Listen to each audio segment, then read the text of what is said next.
Hi, Math 6 students. How are you? I miss you and I'm so excited to get started with our video lesson today. Welcome back. I hope that you are healthy and you're happy and you're doing great. Okay, I'm doing great. My family's doing great. I'm just excited to get us started on this new distance learning. So I hope you guys watch the video. Every week I'm going to have some type of a dance video for you to get you moving and grooving and up and get off the couch and get out of your room and just get the blood circulating. So every week I'm going to post something for you to watch. It'll probably be about 2 minutes max. I want to thank my daughter because my daughter, thank you, helped me. She's my videographer and she helped me with videoing all my videos and today too. So she wanted help. She is a 7th grader. Okay guys, before we start, I just want to wish happy birthday because I didn't see you guys. I'm sorry, but I have your stars here. Happy birthday to Ian L. Ian L, happy birthday on March 20th. I hope you had a fabulous birthday on Friday. And happy birthday to Carson R. Carson R on March 23rd. I hope that you had a great birthday on Monday. So when I say happy, you say birthday, happy birthday, happy birthday, but I can't hear you. I hope you're saying it on the other side of this video. Okay guys, here we go. First of all, I want to point your attention over here. As you know, you're gonna, I gave you an email. Did you get that email? I sent you an email last night or yesterday afternoon. And make sure you look for your email that says Math 6. That is so important because I put everything on there that you really need to know. Okay, so there's links for us to set up a meeting for Google Meet, and make sure you click on that link and go and schedule an appointment for 15 minutes where we can chat and you can have any questions answered with the math work, or if you just want to chat for a few minutes, that would be great too. I would love to touch base with you and catch up. Okay, and then I wanted to point out that on the Haiku calendar, remember, it's still the same. You're going to go and click on what you need to view. So right now, hopefully you already did that and you clicked on the Haiku calendar for in class, which is at home actually, at home class. And you were told to go watch 2 videos. One was the music video and second was this math lesson video, okay? Then on your paper, when you turn in your work, please make sure that when you submit it, you put your first and your last name completely, print neatly, put Math 6, period 6, put the date. So for this assignment, you're gonna put March 25th, the home practice this evening, and it won't be due till Sunday night. I want you to make sure you turn it in by Sunday night. And it's going to be chapter 6 closure. So we're going to take it easy right now. We're going to just do a little bit of review. Hopefully you'll be comfortable with what we're doing because we've already finished chapter 6. So we're going to do a little bit of review of chapter 6 before we move on. So the chapter 6 closure problems, numbers 120, 121, 122, and 127. But that's also on your Haiku calendar. So you can look at that. And remember, when you submit your work, you're going to take a picture with your iPad. And you're going to, after take a picture, then click on your homework assignment, okay, on the calendar, and then go through the steps that I gave you on your email. Most of you know how to do that because you're doing that, you're submitting assignments in your science class, Math Science 6. Okay, remember the key for the closure problems are at the very bottom of your closure page. So you just scroll down, you'll see the key. I'm not showing work, but you'll see the key, and please grade it, okay? Before you submit it to me on your Haiku calendar assignment, okay?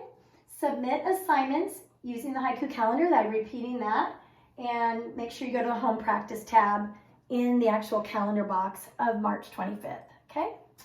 Make sure you're neat with your work and show all your steps and your math work. You must show all of your work for credit. If you don't, I'm so sorry.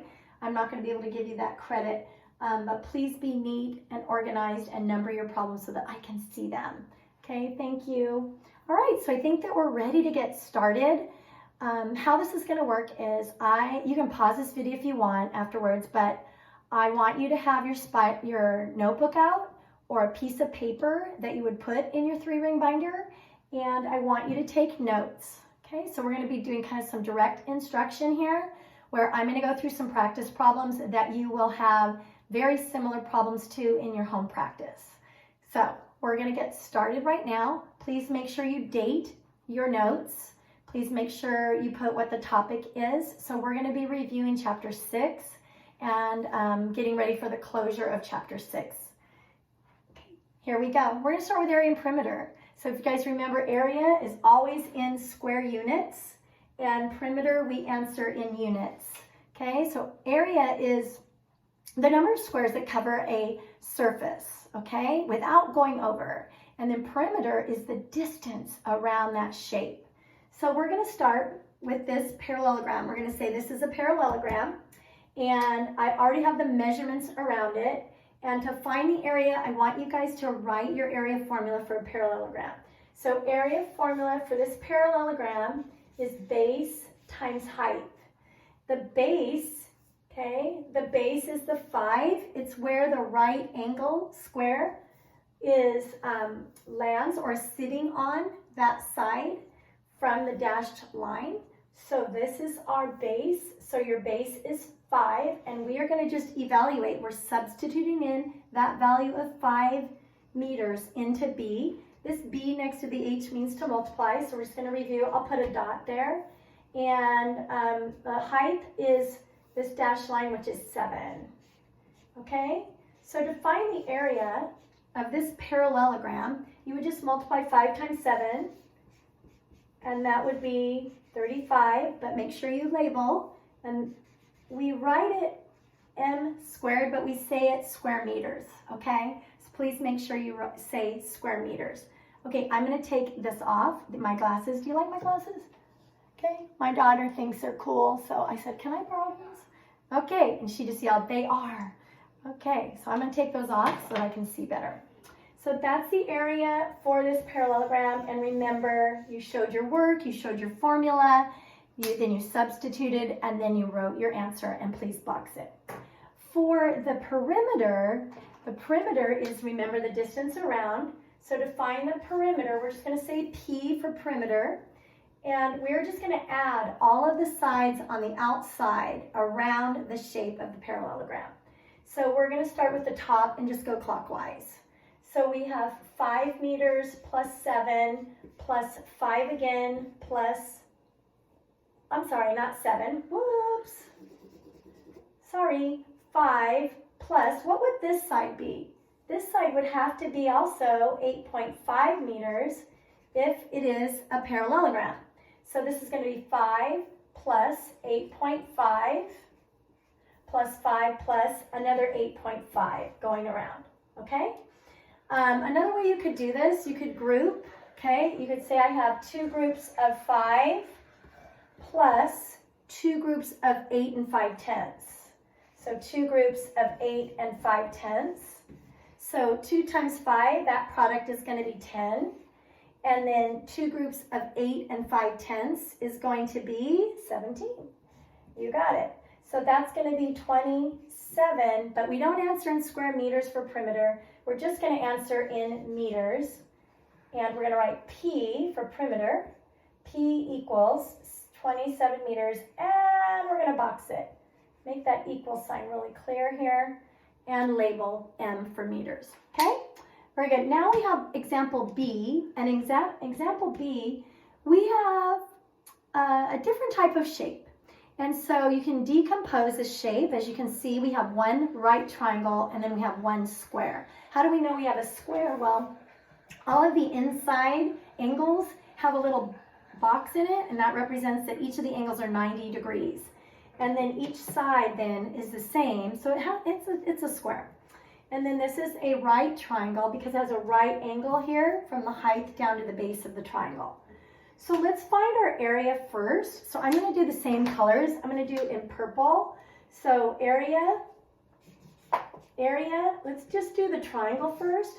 So the area, I'm going to write a little triangle here, is 1/2 times base times height, or remember we talked about that, or you can do base times height divided by 2, either one of those formulas, okay? So let's plug in what we know. Well, this base has got to be 8 feet because it's a square. So that has to be 8 feet because that's a square. So our base is 8. Our height is here, 4 feet.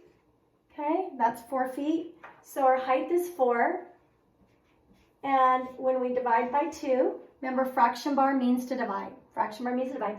We could simplify this. We could simplify 8 divided by 2 is still 4. So, or we could just work it out in the numerator and the denominator. But 8 divided by 4, this becomes a 4. And 4 over 1 is the same fraction as 8 over 2. 8/2 is the same as 4 over 1. 4 over 1 is just reduced, and then we reduce that to 4. So that's going to be an area, just for the triangle alone, is 16 square feet. Okay, that's just for this. So I'm going to write that in here, 16, and circle it so that I know I got that done. Okay, now let's get the area of the square. That's going to be easy, right? So area of a square, I'll just put SQ, is the same. It's base times height. Sometimes we use length times width, but you know it's base times height. So we take base times height, and the base again is 8, times the height is 8. So that's going to be 64 area, and that's 64 square feet again. But we want the total area, so let's put our 64 in here and circle it. Okay, and that way we're staying organized. Now what I want you to do with these two areas here, okay? Oh, I just wrote on my wall. My husband said it's okay. We can paint will cover it. So area equals 64 square feet, and then area here is 16 square feet. So we're gonna add both of those areas for those two decomposed parts. So if we just take 64 plus 16, we're going to get 80, right? So our answer, total area, is 80 square feet. That's our final answer. These are our sub-answers. This is our final answer, okay? Okay, now let's take a look at this. Do you guys remember when we worked with the algebra tiles? And we had the x squared tile, we had the x tile, and we had the ones tiles. And I want to practice with this, finding the area and perimeter with you guys. So I know you guys will do a great job with this. So here we go. So the first thing I want you to do is, you're going to find the area and perimeter, but first I want you to label the outside perimeter, each of the parts that you know. So we know that this is an x tile here, so this length has to be an x, right? So let's label all of our x's. And remember how we highlighted and tried to stay consistent with color coding? So we're going to call these are all of your x's. Remember, we're just looking at perimeter right now. And then I'll do a different color here. I'll do blue for your ones. So if this is an x tile, this had to be a 1. And this is a 1 tile up here. Okay, and this is a 1. So if you want to get out your color crayons or colored pencils or markers, you can do that. We know this is a 1, and then we know that each of these sides around are 1s, and each of these sides around are 1s, because this is a 1 tile, right? And we also know that the only piece that we don't know for the perimeter is this piece right here. So we got to figure out what the heck, I'm going to highlight it in orange, what the heck would that be? So we know the whole x tile is from here to here. If that whole length is x, and we have this one and this one covering it up, then remember what we said before? This length, just the orange piece that are showing, has to be, these combined, has to be x minus 2, because there's 2 1s. It's a whole x length, and then there's 2 1s that are covering it up. So we don't count those pieces for perimeter. So we have an x minus 2 that we have to do with the perimeter. So let's do our perimeter first, okay? So the perimeter, remember, is the distance around. So let's start at the top with x, and let's just go around to the right clockwise. So it's going to be a long algebraic expression, but that's okay. I want you to see it. So it's x plus 1 plus 1 plus 1 plus 1 plus 1. Then don't forget this piece, plus x minus 2, okay? And then plus another 1 plus 1 plus 1. We already included that orange piece with the x minus 2. Plus 1, I'm down here now, plus, now I'm at the x's, plus x plus x plus 1. Now let's make sure we have all our pieces. 1, 2, 3, 4, 5, 6, 7, 8, 9, 10, 11, 12, 13, 14, 15. 1, 2, 3, 4, 5, 6, 7, 8, 9, 10, 11, 12, 13, 14, 15. Yeah. Okay, so make sure you check it. All right, now we're going to go with the reds and the x's. So I've got an x. I'm going to circle the like terms, okay? Circle, remember, circle, triangle, squares. So how many x's do I have? I have 4. So I have 4 x's, and then we're going to work with the ones. So the ones I have, I'm going to do that in blue. So I've got 1, 2, 3, 4, 5, minus 2. Look at that, minus 2. So 5 minus 2 is 3. 4, 5, 6, 7, 8. So plus 8. Now, because it doesn't have the unit measurement, we just use the word units for perimeter. So we're going to, this is our perimeter, 4x plus 8 units. Okay? All right, now here comes the easy part. Easy part for these shapes is finding the area.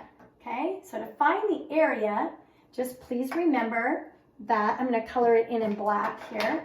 These are ones, right? These are 1 unit, square units. This is an x squared, x, and an x. So all we do with those pieces inside the shape is we add them up to find the area, okay? Because the tiles themselves, the algebra tiles, represent the area of that tile. Okay, so here we go. How do we find the area? Well, we have x plus 1, 2, 3, 1, 2, 3 ones. Then we have an x squared plus another x. Okay, now we're going to combine like terms. Okay, so let's go with the x squared, so I'll use green. So we only have 1 x squared tile. So we've got x squared, okay? And then the x tiles, we have 2. We're going to add together, okay? So plus 2x. And then for the 1 tiles, we have ones. We have 3 ones. So we have 1, 2, 3. So that's plus 3, okay? So that's your area, and we're going to write square units. This is a trinomial. 1, 2, 3 means tri, like a tricycle or a triangle, 3 wheels and 3 sides. This is a trinomial, okay? And notice we're going to always write it in descending order. X squared plus 2x plus 3. The 3 is the constant, okay? So we're going to go with the highest exponent, the next lowest exponent, the next highest exponent, and then we go to the constant, which is an integer at the end. Or it could be, it doesn't have to be an integer, it could be a rational number of any type of decimal or a fraction. But in this case, it's an integer, 3, positive 3. Okay, so there's your answer, and I'm sticking to it, and you're going to box your answer. And here we go. Okay, so that's your answer for that one. Let me just check real quick. I got to see how much time I've got. Okay, so I think I got to move on here. So really quickly, we are going to do evaluating expressions. So You have 10 seconds. I'm going to do this right here. If you guys can see me, can you move the board down here, Angelina, please? Okay. This? Yeah, move the board down. You have a little bit. I know. Just can you move the board down, honey? Thank you. Okay, I mean move your camera down. Thanks. All right, so we're just going to do some quick evaluating of algebraic expressions. I think you guys can handle the rest. So if you have, it's going to be tough for me here. Let's see. Okay, let's just put it up here. Okay, so if you have 5b minus 3 and b equals 7, I want you to evaluate this. Evaluate.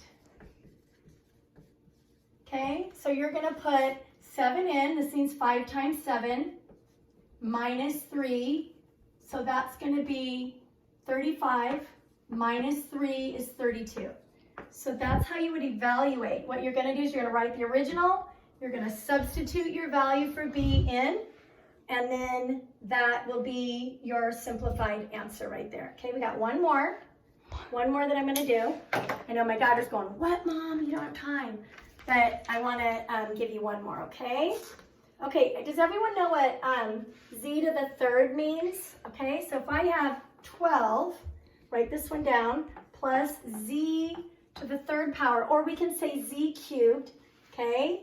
And if I say when z equals 3. So you're going to plug, guys, that z in, that 3 in for z, substitute. And then that's going to be 3 cubed. So remember, 3 cubed is not 3 times 3, okay? 3 cubed, sweetie, 3 cubed is 3 times 3 times 3. So we have 12 plus whatever that is. So the order of operation, you do the multiplication first. You have to do PEMDAS, okay? Remember that? Parentheses, exponents, multiplication, division go together, addition, subtraction, left to right. So that's 12 plus, this is going to be 27. So your answer is going to be 39. Okay? All right, so we're going to wrap it up there. If you have any questions, make a meeting with me, schedule a meeting, and we can go over any of the other problems. But this covers 3 of the 4 that you're going to do, and all of them are review. So remember to do 120, 121, 122, and 127. Okay? So now it's time for cleanup. Okay, bye you guys. I miss you. Hope you're doing great. Let me know if you need anything. Bye. Bye-bye.